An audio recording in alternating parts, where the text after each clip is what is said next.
While meteorologists were busy predicting this week's severe storms, Barksdale's weather forecasters were busy too. You got a lot of severe weather going on, and you're just busy from the moment you get in until the moment you leave. The biggest difference here is that the 26th Operational Weather Squadron isn't just watching the skies in our area. We look at more of a big picture. We look at regional weather. So this OWS is one of only a few nationwide. Airmen say work here gets difficult when seasonal storms hit in several parts of their coverage area all at once. Depending on where you're working, you could be dealing with both springtime and wintertime thunderstorms, weather systems, freezing rain, those type of things. So it's always a challenge.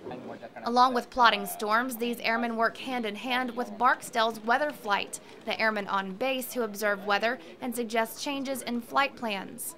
We don't tell them whether to fly or not. We kind of suggest, hey, the weather's bad. We suggest not to fly, but in the end, it's their final call. Now, both of these groups work together to issue the watches, warnings, and advisories responsible for keeping airmen safe when the skies look like this. A lot of times, weather makes the call whether or not people are sleeping out, in a combat zone for another 24 hours, or we can get them home safely to our bases.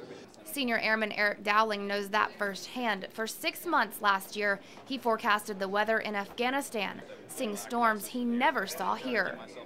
You have your source region, which is a couple 100 to 1,000 miles away, will transport dust all the way through the country, wreaking havoc. And he says while most people don't pay attention when the forecast is correct, when it's wrong, they always come back on you and say, okay, weatherman, how come you missed this? Or, hey, you kind of cheated us out of a day of flying. So, we're always playing the odds of whether or not we're actually going to, get the weather systems or not. So we just do our best to try to make sure that, we hit it more often than not. Fighting our nation's enemies and sometimes Mother Nature too.